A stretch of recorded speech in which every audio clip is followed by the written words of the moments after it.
देखिए, ईरान की धरती अगर हिली तो उसके झटके सीधे इस्लामाबाद तक महसूस होंगे। पाकिस्तान के अपने एक्सपर्ट्स अब खुलकर चेतावनी दे रहे हैं कि ईरान में सत्ता परिवर्तन हुआ तो बलूचिस्तान हाथ से निकल सकता है। हथियारों की तस्करी, आतंकवाद और शरणार्थियों की बाढ़ पाकिस्तान की रीढ़ तोड़ सकती है। खुद पाकिस्तान मान रहा है कि उसकी सीमा सुरक्षा ध्वस्त हो सकती है और उसकी रणनीतिक स्थिरता खतरे में पड़ जाएगी। सवाल है, क्या ईरान की आग पाकिस्तान को अंदर से जला देगी? अपने आप में यह सवाल काफी ज्यादा है, क्योंकि ईरान में सत्ता परिवर्तन की जो आहट है, आपको बता दें कि ईरान में सत्ता परिवर्तन की आहट ने पाकिस्तान में भी खलबली मचा दी है। पाकिस्तानी अखबार, ट्रिब्यूनल और वहां के वरिष्ठ राजनयिक खुलकर मान रहे हैं ईरान में किसी भी तरह का बदलाव पाकिस्तान के लिए खतरे की घंटी है। ईरान में रह रहे पाकिस्तान के पूर्व राजदूत आसिफ दुर्रानी ने साफ कहा, ईरान में राजनीतिक अस्थिरता का सीधा असर पाकिस्तान पर पड़ेगा। पाकिस्तान और ईरान के बीच करीब 900 किलोमीटर लंबी सीमा है जो सीधे बलूचिस्तान से जुड़ती है। यही बलूचिस्तान पाकिस्तान का सबसे अस्थिर और विद्रोहग्रस्त इलाका है। पाकिस्तानी सुरक्षा एजेंसियों को डर है कि ईरान में अराजकता फैली तो सीमा पार से आतंकवादी नेटवर्क फिर से सक्रिय हो जाएगा। हथियारों की तस्करी कई गुना बढ़ जाएगी। ड्रग्स माफिया और मानव तस्कर हालात का फायदा उठाएंगे।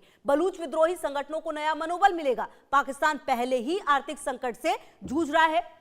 आईएमएफ के कर्ज पर टिकी अर्थव्यवस्था किसी बड़े झटके को झेल नहीं पाएगी। ऐसे में ईरान संकट पाकिस्तान के लिए आंतरिक विस्फोट साबित हो सकता है। पाकिस्तान ईरान में सत्ता परिवर्तन के खिलाफ खड़ा दिख रहा है। इस्लामाबाद को डर है कि ये आग उसकी सीमाओं में प्रवेश कर जाएगी और हालात तब बाहर हो सकते हैं काबू से, और कहीं ना कहीं जो पाकिस्तान में स्थिति है वो और ज्यादा बदतर होती हुई दिख सकती है। अब सवाल कई सारे उठते हैं कि आखिरकार देखिए, जो स्थिति है ईरान में बदल रही है, लेकिन किसी भी देश की सीमा अगर आपके देश की सीमा से लगती है तो आपको कहीं ना कहीं घबराने की जरूरत होती है। और अब आपको यह समझना चाहिए, ग्राफिक्स के जरिए हम ये समझाने की कोशिश करते हैं कि यूएस के टारगेट पर ईरान जरूर है, लेकिन आप देखिए पाकिस्तान क्यों घबराया है। अगर आप ग्राफिक्स के जरिए समझने की कोशिश करें, ईरान से लगी 900 किलोमीटर की संवेदनशील सीमा है। बलूचिस्तान पहले से विद्रोह की आग में दिखता रहा है, जलता रहा है, यह हमें भी पता है।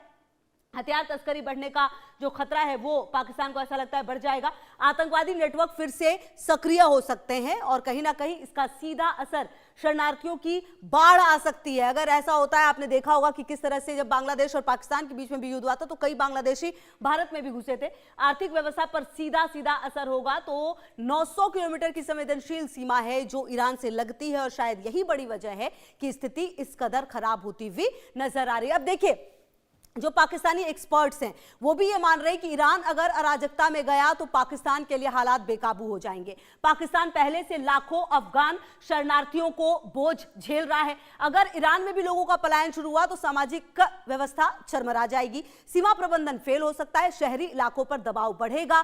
स्वास्थ्य, शिक्षा, सुरक्षा व्यवस्था पर संकट गहरा जाएगा। पाकिस्तान के पूर्व विदेश सचिव जाहिर सलीम तक कह चुके हैं कि पश्चिमी हस्तक्षेप ईरान को और अस्थिर करेगा।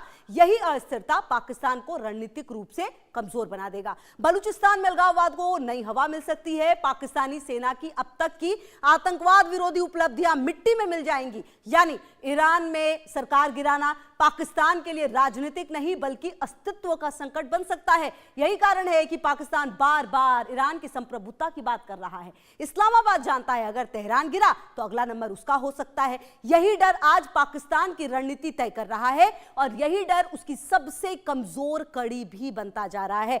ऐसे में अब सवाल यह उठता है कि आखिरकार ग्राफिक्स के जरिए हम आपको यह समझाने की कोशिश करते हैं कि पाकिस्तान की सबसे बड़ी आशंका क्या है, सबसे बड़ा डर क्या है पाकिस्तान का। अगर आप समझे तो देखिए, ग्राफिक्स के जरिए हम समझाते हैं आपको कि ईरान गिरा तो डोमिनो इफेक्ट शुरू हो जाएगा। निश्चित तौर पर यह एक ऐसा इफेक्ट है जिसको कि पाकिस्तान चाहकर भी रोक नहीं सकता। बलूचिस्तान अलगाववाद को बल मिलेगा जो कि अभी ही काफी ज्यादा जल रहा है। बलूचिस्तान हमेशा से चाह रहा है कि वो अलग हो जाए।